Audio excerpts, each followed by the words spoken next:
ఒక చెరువు పని అందు 300 రూపాయలు వేజ్ కూలీ రావాలంటే ఎంత మెజర్మెంట్ ఇవ్వాలనేది మా డిఆర్పి గారు అడగడం జరిగిందండి. అంటే 10 మీటర్స్ లీడ్కి అయితే ఎంత, 20 మీటర్స్ లీడ్కి అయితే ఎంత, 30 మీటర్స్ లీడ్కి అయితే ఎంత అనేది మేము వేజ్ రేట్ చూపించడం జరిగింది. 300 రూపాయలు కూలీ రావాలంటే లీడ్ను బట్టి ఒకరికైతే ఎంత, 5గురికి అయితే ఎంత వేజ్ అదే 300 రూపాయలు కూలీ రావడానికి ఎంత మేము మెజర్మెంట్ ఇవ్వాలనేది ఇక్కడ చూపించడం జరిగింది.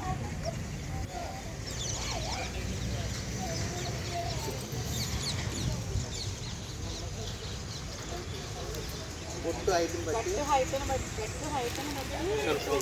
2 మీటర్స్ హైట్ ఉందండి. దాన్ని బట్టి మేము సెంటర్ పాయింట్ నుంచి 5 రెట్లు పెంచుకొని మనం లీడ్ వదలాలి కాబట్టి 10 మీటర్స్ మేము లీడ్ వదలమండి. ఇక్కడ నుంచి 0.10 0 to 10 లీడు, అలాగే 0 to 20 లీడు, 0 to 30 లీడు. దానికి గాను లెంత్ ఎంత ఇవ్వాలి, విడ్త్ ఎంత ఇవ్వాలి, డెప్త్ ఎంత ఇవ్వాలి అనేది మేము ఆల్రెడీ మెజర్మెంట్ చేసి ఉన్నామండి. Length 1.4, width 10, depth 0.50.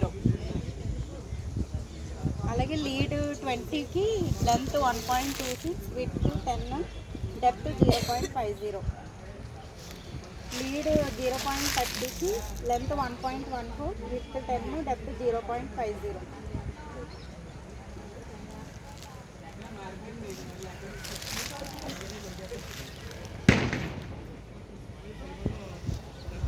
ఈ విధంగా ఈ మెజర్మెంట్ ప్రకారంగా చేస్తే మనము అక్కడ ఫీల్డ్ అంది మెజర్మెంట్ ఇస్తే ఒక వేసేకరికి 300 రూపాయలు కూలీ వస్తుంది అనేసి, అలాగే 5గురికి కూడా ఇదే మెజర్మెంట్ 5గురికి ఇచ్చినా, 10 మందికి ఇచ్చినా, 50 మందికి ఇచ్చినా వాళ్ళకి రోజు కూలీ 300 రూపాయలు వస్తుంది.